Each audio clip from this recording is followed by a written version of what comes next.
بسم الله الرحمن الرحيم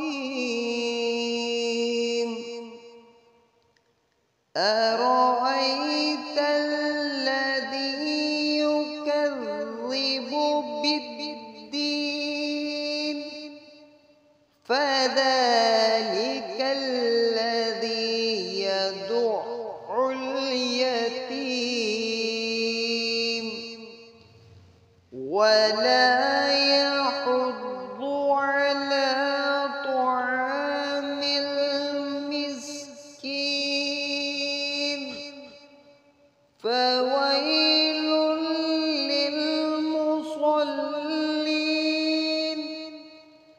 الذين هم عن صلاتهم ساهون